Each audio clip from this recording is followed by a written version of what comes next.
বন্ধুরা, আমি উচ্ছে আলু চচ্চড়ি করব বড়ি দিয়ে। এই যে বড়িটা তেল গরম হয়ে গেছে, ভেজে নিয়ে বড়ি দিয়ে উচ্ছে চচ্চড়ি করব। সেটা কেমন করে করি তোমাদের সাথে শেয়ার করব। বড়িটা তো লাল লাল করে ভেজে নিয়েছি। এবার আমি 5 ফোড়ন নিয়ে তেলের মধ্যে ফোড়ন দেবো। 5 ফোড়নটা ভালো ভাজা হয়ে যাক, তারপরে আমি উচ্ছে আর আলুটা দিয়ে দেবো। 5 ফোড়নটা ভাজা হয়ে গেছে, এবার আমি উচ্ছে আলুটা দিয়ে দিলাম।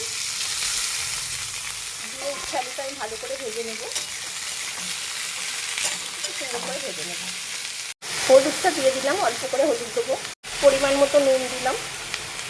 একটু নেড়ে চেড়ে নিয়ে জল দিয়ে দেবো। উচ্ছে চচ্চড়িতে সবসময় ঝাল খায় না, তবে আমি একটা কাঁচা লঙ্কা দিয়ে দেবো। না দিলেও হয়, উচ্ছে চচ্চড়িতে ঝালের প্রয়োজন হয় না। দুটো উচ্ছে আলুটা আমার ভাজা ভাজাই হয়ে গেছে। এবার আমি জল দিয়ে দেবো। মোটামুটি ভাজলেই হবে, বেশি জল দেবো না, চচ্চড়ি হবে তো। দিয়ে দিলাম, আর দিয়ে দিলাম ভেজে রাখা বড়িগুলো। এগুলো দিয়ে এবার আমি ঢেকে দেবো। বন্ধুরা, উচ্ছে আলু বড়ি চচ্চড়িটা আমার সম্পূর্ণ হয়ে গেছে। আমি গ্যাসটা অফ করে দিয়েছি। এইভাবে উচ্ছে চচ্চড়ি করলে বন্ধুরা একটুও তেতো লাগে না। তেতোটা কমই লাগে না, বলা ভুল, একটু কমই লাগে। করে খেয়ে দেখবেন কেমন লাগে, আমাকে অবশ্যই জানাবেন।